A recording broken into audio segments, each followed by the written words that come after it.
right. Welcome to the Cold Hard Facts Podcast. I am DNA, the only one, the one and only, of course, back again once again. And I got a very special guest with me today. You? How you doing? I'm good, man. How you, man? Man, I'm good. I'm excited, Yeah, for real. Yeah. So, for the people that don't know, we met at a free event that wasn't too long ago, like literally less than a week ago or a week ago. Yeah, it was. And I was very, very impressed with what you played. I was like, as quick as you reached out to me, I was like, oh yeah. And I haven't even pressed play on all of your music yet. But I just know as far as like your artistry, how you put things together, it's pretty much amazing. Thank you, for real. Like you see things clearly, like as far as you got your identity already, and also like once you go into a project, you really able to capture everybody's ears for real. You feel me? Like I can see that. I can't wait to see you like actually perform. You feel me? So anytime you got a show, let me know, dog. For sure, I will. So let's get into you. Why this name? What's the name about? So this really my childhood. Like my name is Julius. So my childhood name, like people used to call me Juice. People was calling me Jay. My dad, people call me Bankhead. Like I got so many nicknames. But when I was like 14, I started singing like for girls and stuff like that. And my homies, they was like, we gotta get you a nickname. We can't be calling you your regular name. They was calling me Juju at first. I'm like, nah, that's not cool. They started calling me Ju, and it just like stuck on, really. Okay. So after you ran with that in your name, how did you really like get into music? As far as like who was you influenced by? And just tell me how you got that confidence to say, okay, I'm about to record. So I've been singing since I was like 6. Okay. So I used to, like growing up, I used to do plays. I was Simba in The Lion King, Aladdin. I was in everything. I was just doing stuff because I just wanted to sing. I was trying to be like Chris Brown or whatever. So then, like when I got to like, I think the New Edition story came out. I was singing in church, just singing in church and stuff. New Edition story came out. I go to church the next day. I'm trying to do the Bobby Brown moves in church. My mom said, you can't do that in here. You cannot do that in here. I'm like, well, I gotta start making music myself because this is what I want to do now. Like, I know what I want to do. When I saw that, I'm like, yeah. And then I got in high school, my homie Marion, he heard me singing, I made a hook or whatever. He was like, you gotta do this. You got the most potential out of everybody that I know. Like, you could really be nice with this stuff. You gotta really do this. I'm like, okay, cool. And I started writing like every day. And I started like going into quarantine, so 2020. Okay. So from quarantine on to now, like as far as like you getting into the studio, how do you write and like really put a song together? What's your process? So really, like I feel like it's like a vibe with me. It's always like a vibe. Like I set the vibe in the studio. Sometimes I got my homies with me, or even when I record at home, like I usually record myself. So when I'm at home or with my homies, I go be with my homies for a minute, smoke or something like that, come back. I have more ideas or whatever, have more experiences, just talking to different people and stuff like that, and feeling like even when like we might not go through the same thing, it might be something similar. So I can take something from what happened to my homie, the beginning of what happened to him, middle of what happened to me, the end that happened to my other homie, and make that into a song. Okay. That's dope. So yeah, you really putting life experiences into the music and everything. So let's get into the music. Like I said, you got a bunch of projects already out that's like I was saying before I press record, like since you got so much out, like we want to see you more now. Like at least I do. I feel like you need some videos out there. Make sure you just lead with confidence. As confident as you on with the music, as confident as you are singing on the track, be as confident as you are on video. You feel me? So I want to get into your latest EP, which came out in December. Noir, is that how you say it? Noir. Yeah. Lord, I need help sometimes. Yeah, this project was amazing. I was like struggling to like get to something else of yours because you got so much amazing song. Like you got 6 songs, 6 song EP, and like I got 3 songs that I love, which is Something, Autumn Love, and Heart and Soul. Yeah. So that's my top 3. That's your top 3 too? That's my top 3 too. Like I love Heart and Soul. Like so the whole EP, I made it in the span of September all the way into November, and it was just like I've been messing with. It was like me messing with this girl and everything like that, and just like all the span of what was happening and everything like that, like a whole story or whatever. And all the songs really got the same message if you listen to them in a way. They just like put differently. But yeah, it's like I went into the project thinking I want to make a full neo soul like inspired project. Like I wanted to go full on like Musiq Soulchild inspired, Lauryn Hill type vibe. Not using their style 100%, but mixing it with my own. Right. And I had picked up a couple cadences, like just by listening to music, being a student of the music, just listening. And it was like, it just came to me every song. Like I was making every song about maybe like a week apart because I like to take time and just like don't burn myself out. So I was making the songs, I'm showing my homies, they like, man, this hard too. And I had throwaways, I'd even put on the stuff and they was like, yeah, these gotta come out. And I'm like, I'm just gonna keep doing it and everything like that. Now I had narrowed it down to them 6 songs and I'm like, yeah, this gonna be hard for sure. Right, so talk about Something, the process of creating that, the intro, Something. Oh, Something, okay, so Something, it was like, I like poetry. And that's where when I heard it, I'm like, oh, okay. I heard the beat, I'm like, yeah, this is crazy. And then music, I was like Musiq Soulchild, like Just Friends. I was listening to that like heavy for like a whole week. I'm just listening to that like every single second.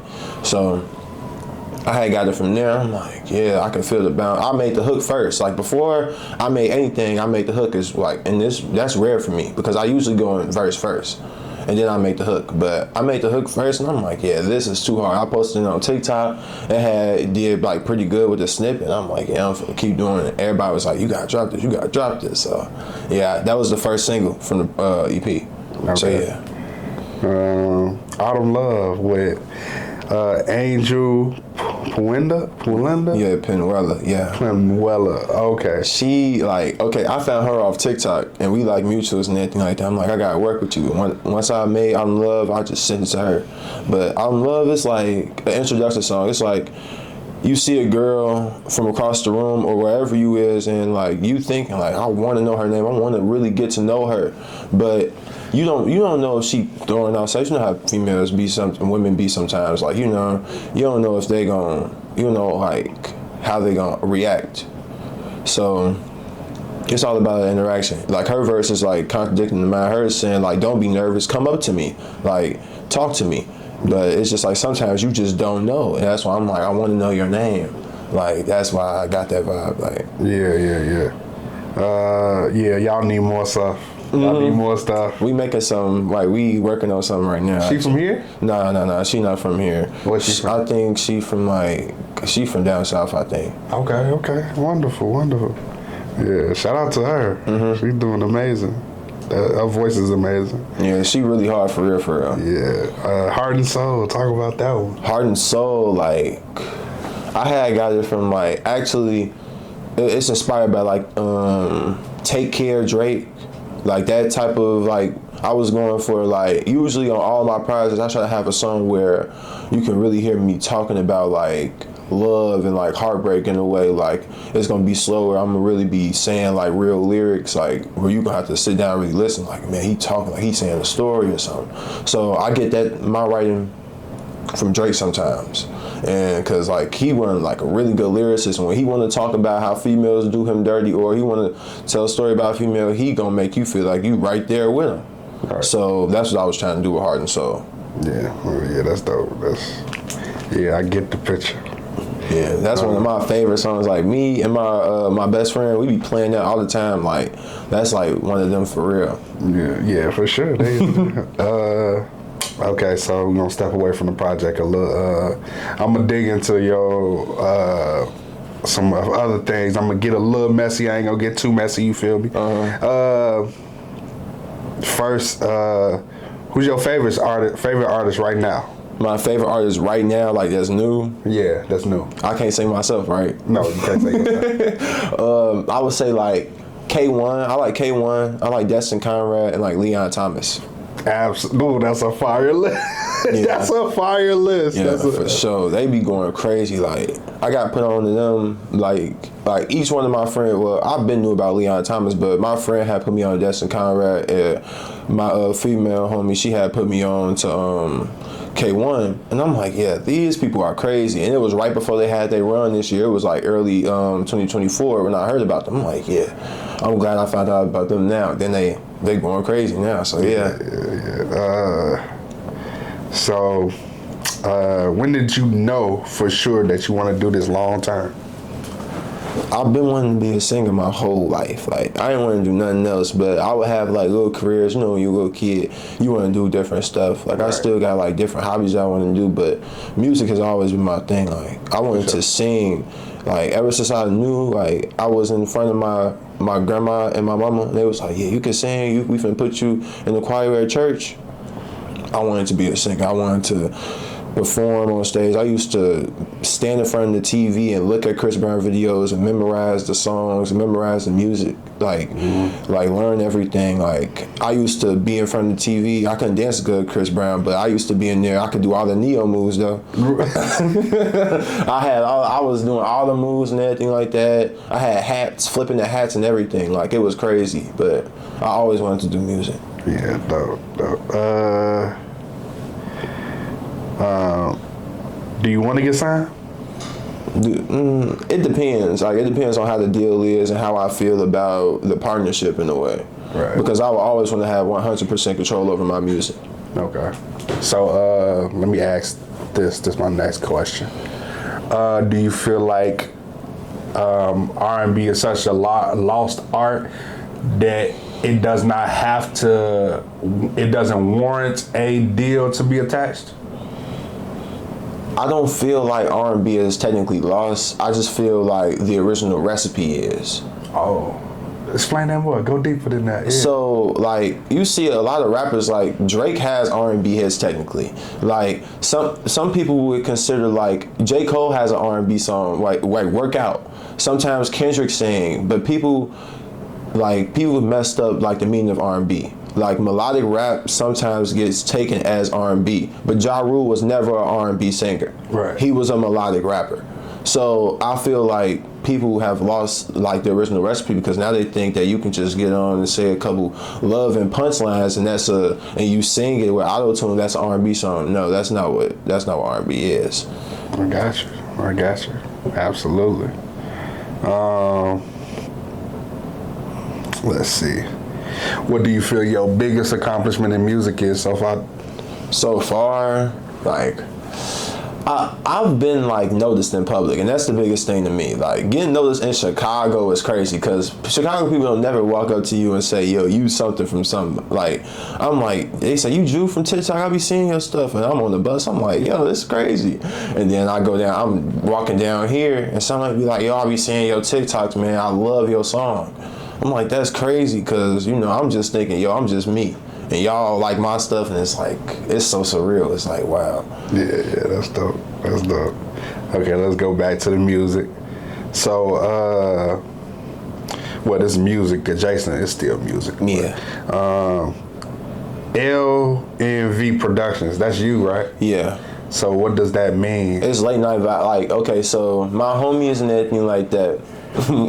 Like when we was in high school, I was calling myself like Mr. Late Night Vibe, and people really started calling me that for like my music. Like, really, they be like, I can make any type of vibe. Like wherever I want to make people feel in the music, I can do that.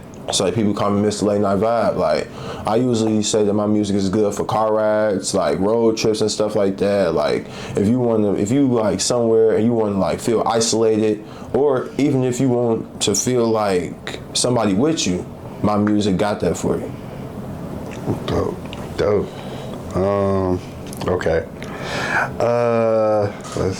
Let's go away from that. Love Insomnia. That's the most recent joint. That shit is so fire. Yeah, that's crazy. For real. Yeah. Talk about making that one. It's like, my OG used to go around. She used to play Sade all the time. And like I used to hear Sade just growing up, and I heard the cadence, and I'm like, I can do something like this, because I always be telling my homies like I want to become jazz. Like when I get when I get bigger, I always wanted to do neo soul, jazz, and like indie stuff. Like I really want to get into like real instrument production, like having real like instruments behind my tracks. I want to record like how Stevie Wonder, Marvin Gaye, and them used to do it. Like they was just going off in the studio. So my whole vibe with that one was I want this to feel like it's like really mysterious, like foggy type vibe, but it's like a Sade, but still stripped down, where it was like a D'Angelo type of like cadence with it, slash Musiq Soulchild cadence with it, but it still had the Sade vibe with the beat and the jazzy feel, but still neo soul. Yeah, definitely get that. Okay,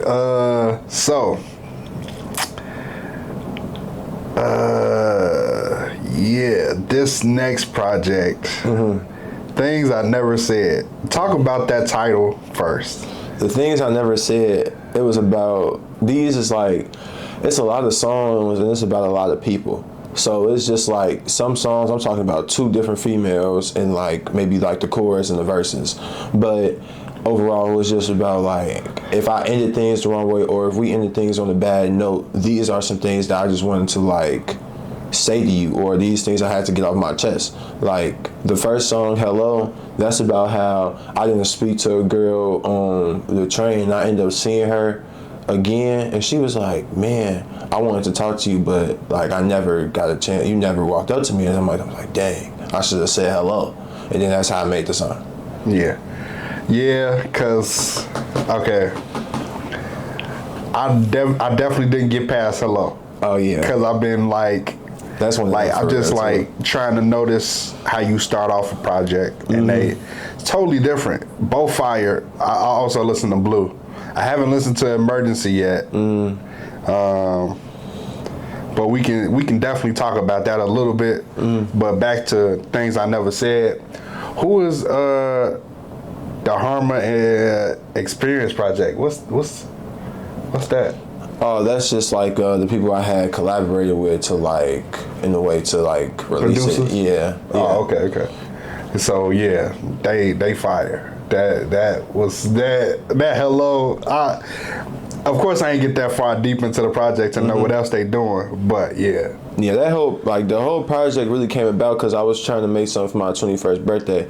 And I always wanted to drop some on my birthday, and the next thing I drop on my birthday is going to be my Juke project, but that's going to be in the future though.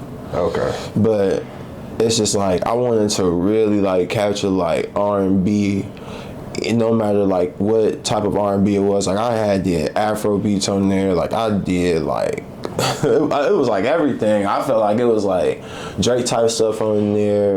It was like all type of R&B on there, and I'm like, yeah, this is like what people need to know. Like I'm a real R&B artist. Like I can really the traditional way. I can do it the new way. I can do it the older way. I can do it any way I want, and I'm just a real R&B artist all around. So that's what I was trying to do with that project for real. That's dope. Oh My on Blue. Talk about that one. That was fire too. Oh My is so chill. Like it's just like that was when I first got into neo soul. Like Blue was my very first, like it was like a first child with me with neo soul and like trying out that sound. So when I was doing Blue, Oh My came about. I was at my homie crib, and we was at his uncle crib, and I'm just making music out of there for a couple days. We smoking weed, just chilling, and I'm just really getting into the vibe, making the album. I was really in album mode, just making the project. And we, like, one day, I had heard the beat, and I was playing it for them. I'm like, I gotta go off, and I'm like, oh my, dun, dun, And then sometimes that's how I just start off. I'd be like, oh my, I keep repeating it, and then my homie was like, well, if you finna go record.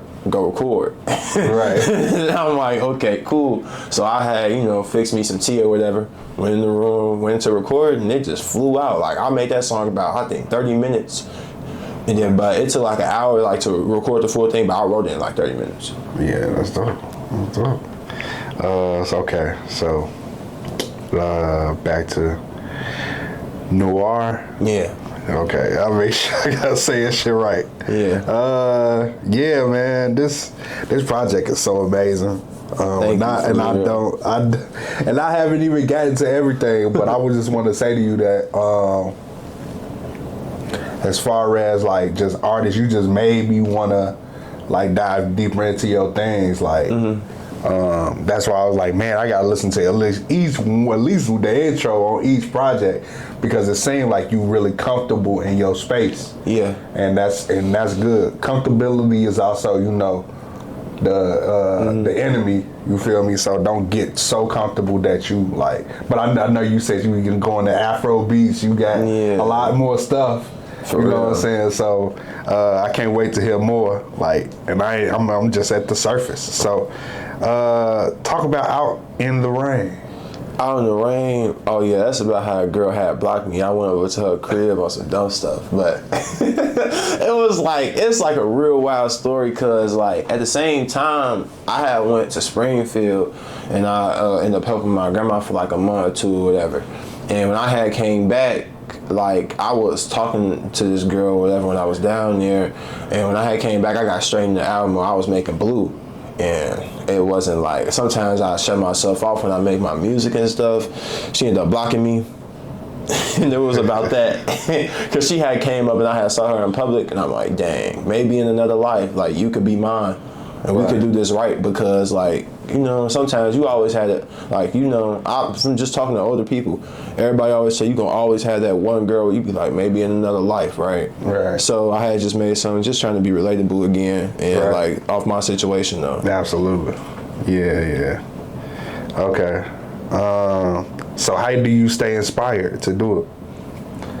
Keep going. Yeah. It's something like, every time I look back on something, it's always like leading back to music. Like, it's always somewhere I can find myself, like when I was sad or when I was down, where music was right there. Like when I felt like music was the only way where people was gonna listen to me, understand my point of view sometimes. Like, or when I felt like nobody really understood or really had the same thing going on. You would make a song and you'd be like, man, I can relate. This happened to me too. And be like, dang, I didn't know that it was like that. So I usually just try to like stay and like, I usually try to listen to older music, take up like new takes, new like ways to do things, new instrumentals and stuff like that. Right. And then, overall just keeping myself like focused. That's dope. Okay. This is when I wouldn't mind people like looking at their phone, so you might have to take out your phone for this one. Okay. What song do you feel like a lot of people sleep on that's in your catalog? Yeah, I told you. Didn't I tell you? I told you. Yeah, because I do got a lot of songs. Like, that's the thing. Like, if I had like a smaller catalog, I usually be able to tell. But it's just like, it's so many songs. I got so many songs out where sometimes I feel like on each project it's something that people don't like really like know about. Right. But I'm gonna say something that's not really that popular. I would say I have this song called Incognito. It's on The Things I Never Said. I feel like that is really underrated. It got like I feel like it's like a 2010s type, it got a vibe, 2010s type vibe to it, but I also made it in like a I made it. It was like inspired by like Brandy and like a Drake song. So it was like Brandy and Drake combined into one. Dope. So yeah. Yeah, that's dope. That's dope. It's the interlude for things I never said. Incognito interlude. That's okay. I got you. For me. So, what's your favorite song right now, currently, that's out? Not of yours. Not of mine. Not of yours. Actually, it's this Spanish artist. His name is Fabro, and it's like No Era More. It's like really crazy. Like it's like a R&B song. You can't understand it because I can understand Spanish a little bit, so I can understand it. But it's really hard to me. I really like that. That's dope. That's dope. Okay. If you could headline your own tour, what 3 artists you bring it with you? Okay. So if I headline my own tour, I gotta bring my homie D&D Mar. That's like the person I started making music with in the first place. So we gonna have to be that together. I would need like a female artist. So I'd probably pick somebody like Summer Walker or somebody just like, you want to bring, I feel like her fans would appreciate my type of music, and for real, Brent Faiyaz. Like, I feel like us together and everything like that, it's all different types of R&B. You got, me with my mellow, smooth stuff and everything like that, and we all match that vibe. Right. Mellow and smooth. Right. So I also noticed another thing that's great, and like it gets a lot of replay value. That you don't curse in your music. No, I don't. Yeah, and you take pride in that, and you.